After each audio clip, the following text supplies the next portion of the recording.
In the fog-shrouded spires of Ravenswood, where ancient oaks whispered secrets to the wind and cobblestone streets cradled the weight of forgotten histories, Alara Voss toiled in silence. At 28, she was a vision of quiet resilience. Raven hair cascading like midnight silk, eyes the color of storm-tossed seas, and hands that bore the faint scars of a life stitched from necessity. Orphaned young in the rural hollows, Alara had risen from laundress to housemaid in the grand estate of Blackthorne Hall, serving the enigmatic billionaire, Harlan Blackwood.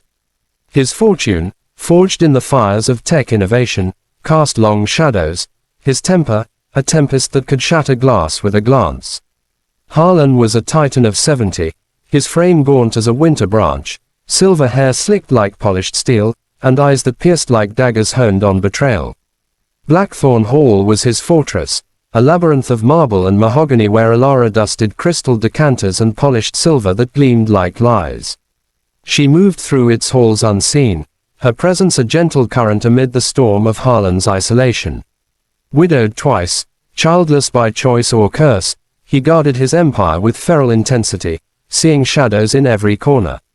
The accusation came like lightning on a clear dawn. A priceless emerald necklace, Harlan's most cherished heirloom, said to whisper of lost loves, vanished from his study safe. Fingers pointed swiftly to Alara, the last to clean the room that fateful evening. Thieving wretch, Harlan thundered, his voice echoing off vaulted ceilings as guards seized her. The necklace, worth millions, was no trinket, it was the tether to his late wife's memory, a sapphire-eyed beauty taken by illness decades prior. Evidence mounted, a smudged fingerprint on the safe, a hurried glimpse of Alara near the study caught on grainy footage. Harlan, blinded by rage and grief's old wound, pressed charges without mercy. Theft, grand larceny, a trial date set like a guillotine's fall. Alara stood alone in the dim-lit courtroom of Eldridge County, the air thick with the scent of polished oak and stale justice. No family to rally, no savings for counsel, her wages barely covered the threadbare cottage she called home. Dressed in her Sunday best, a faded lavender dress that once belonged to her mother, she faced the judge with chin lifted, her sea-blue eyes steady as anchors. "I did not take it, Your Honor," she stated simply, her voice a clear bell in the hush.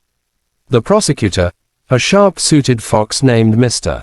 Grimshaw, painted her as a cunning opportunist, a maid with dreams above her station, preying on vulnerability. The gallery murmured, reporters scribbling frenzy, locals shaking heads at the fall of the mighty Harlan Blackwood. He sat in the front row, a monolith of tailored wool and unyielding scorn, his gaze a brand upon her skin. Whispers swirled. How dare she challenge him? Alara cross-examined witnesses with raw honesty, her questions halting but piercing. The footman who admitted lax security, the housekeeper whose jealousy simmered like unspoken venom. Yet without legal armor, her defense frayed like old lace. Grimshaw's closing was a blade. Justice demands restitution. Lock her away. As the judge prepared to recess for deliberation, the oak doors groaned open, admitting a figure that silenced the room like a held breath. Caspian Blackwood, Harlan's estranged son, 32 and forged in quieter fires.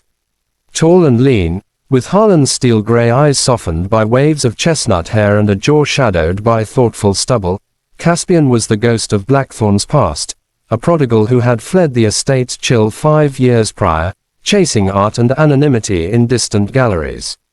He wore a simple wool coat, dusted with autumn leaves, carrying not a briefcase, but a leather-bound journal clutched like a talisman. "Forgive the intrusion, Your Honor," Caspian said, his voice resonant as cello strings, striding to the bar with purposeful grace. "I am Caspian Blackwood, son to the plaintiff. I wish to testify." Gasps rippled.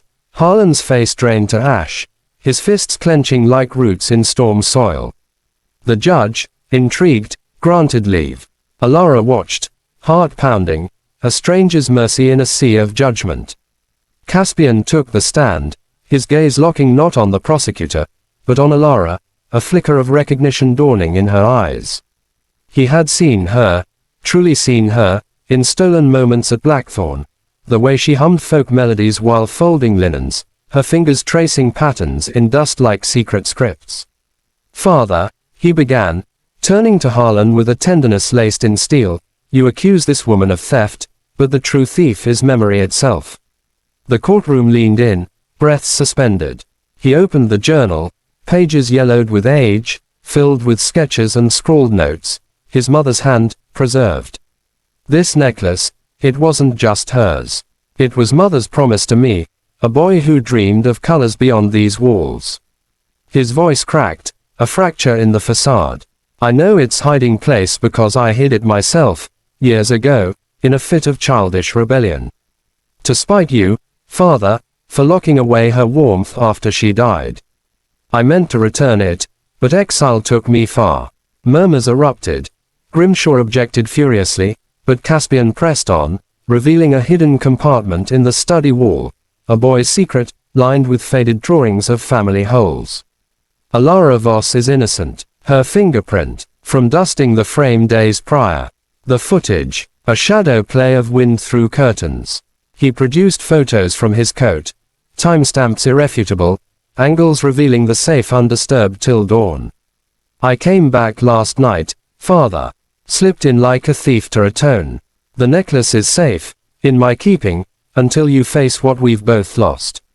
Harlan rose, a colossus crumbling, his eyes, mirrors of Caspian's, brimming with a storm long damned. "Boy. Why now?" Caspian stepped down, clasping his father's arm. "Because justice isn't vengeance. It's seeing the light in others before your own shadows blind you." Turning to Alara, he extended the journal.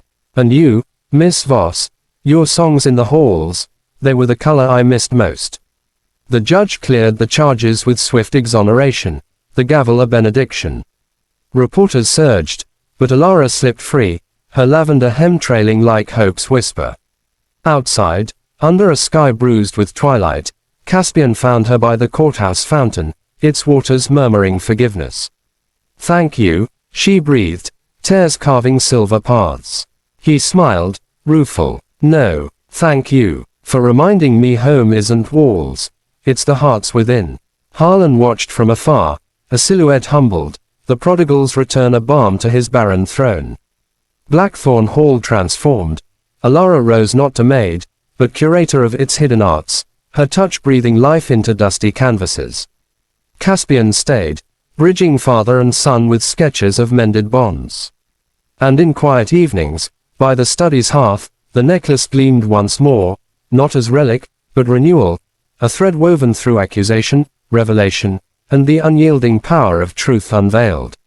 In Ravenswood's embrace, they learned, accusations forge chains, but compassion shatters them, leaving room for grace to bloom eternal. Thank you for watching this story till the end. Sparkles, if it touched your heart, please support us. Thumbs up, give it a like. Speech balloon, share your thoughts in the comments. Bell, subscribe to our channel and turn on notifications. Your support helps us create more stories that inspire and make you believe in miracles. Your participation means a lot to us.